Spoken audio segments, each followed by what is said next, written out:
right, everybody. That's the sound of an After Dark Me reading stuff. This one's called Yes'm by Jingle Punks. How y'all doing? My name's Robyn. This is me reading stuff, as I just noted. I've had some requests. I've ignored those requests, but I'm back at it again tonight, Saturday, August 20th. What's up? Couple of things about me. I hate being hot, or even slightly warm for that matter. I currently have a cold, cool, wet, hot, what are they called? Cloth? Washcloth? Put it on my forehead, on my neck. I love being cold. I love a cool breeze. I love sweaters, coats, jackets, ice cubes. I love Mickey Rourke. That was a little bit of free association. I do love Mickey Rourke, hottest guy ever. Don't even argue with me. Let's see what else. I am not attracted to blondes, probably because I am a blonde. I do not like that I'm not in school anymore. I loved school. I think about this every day. I loved homework. I actually even loved the structure of school. It fed me. I was satiated. I always said I wish I could be in school until the day I die. I was actually happy to come home, to eat an apple, and to do homework. You can ask my parents. Go ahead and follow them on Twitter. Both my parents are on Twitter, if you haven't noticed. Okay, what's one more thing I just want to spout out here? One of my favorite self-help phrases. When you stop being a people pleaser, people stop being pleased. And you have to be okay with that.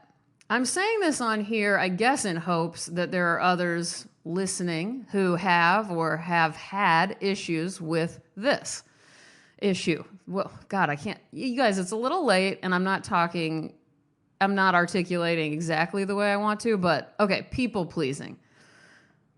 I mean, a huge part of my identity was for my whole life. I'm 39 years old. Birthday, April 30th. My identity was my ability to make people around me feel good. You know, whether they deserved that kind of reinforcement or not, I really, truly lived to make others happy, plain and simple. And I made all sorts of sacrifices in order to make that happen that had nothing to do with me. I would constantly do and say things that I didn't want to do or say because I wanted everybody else to be happy. And really, really, really, really long story short, I still have as much compassion for others, whether they be people I know personally or don't know that well or whatever, as I always have. But if someone or something they're doing is getting in the way of my own happiness, I am just unwilling to pretend that it's okay anymore. Because guess what? I finally care about myself.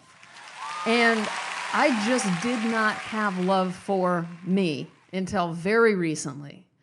Well, and I still can't say I love myself. That's not something I can easily say and feel like I actually mean. But you know what? Here's what I can say. I don't think I hate myself anymore.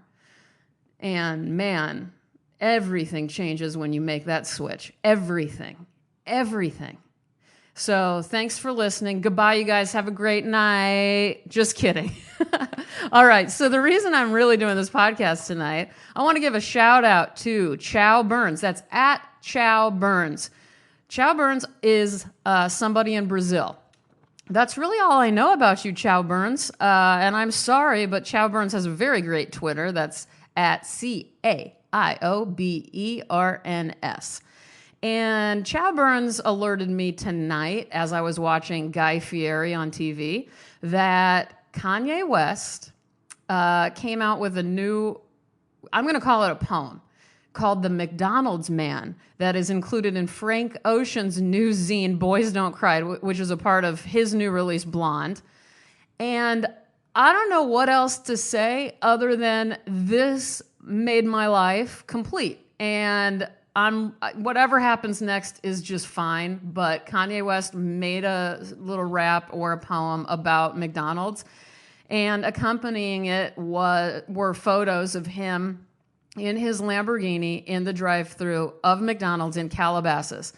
Now, this leads me to another topic. By the way, you guys, I've mentioned Watching the Throne, the podcast. It's a lyrical analysis of every single Kanye West song.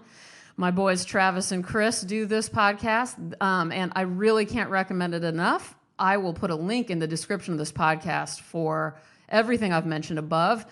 So if you are a fan of Kanye West, or even if you're not, which most of you probably are not, but I happen to be a huge fan of Kanye, and I was a guest on there. They have some episodes called Story, where you get to tell your story about how you got into Kanye, what you love about him, et cetera, et cetera. I did one a couple weeks back, and it was a wonderful experience. And maybe if you listen to that, you'll kind of hear a little bit more about my reasoning for thinking he's one of the greatest people around. But I know it's not for everybody. But let me read. So wait, I'm getting off track. Oh, and also I have gone to this exact McDonald's in Calabasas numerous times because I lived in the valley on either end of Calabasas, first in Westlake Village, Thousand Oaks area, and then in West Hills. So I know this area really well. I saw Khloe Kardashian driving around all the time, and I was always on the lookout for Kanye. Never did see him. But this McDonald's poem brings me a little closer to him. Let's read it. Again, it's called The McDonald's Man, subtitle, Calabasas, California. McDonald's man, the French fries had a plan. The French fries had a plan. The salad bar and the ketchup made a band. Because the French fries had a plan. The French fries had a plan. McDonald's man, I know them French fries had a plan. I know them French fries had a plan. The cheeseburger and the shakes formed a band to overthrow the French fries plan. I always knew them French fries was evil, man, smelling all good and shit. I don't trust no food that smells that good, man. I don't trust it. I just can't. McDonald's, damn.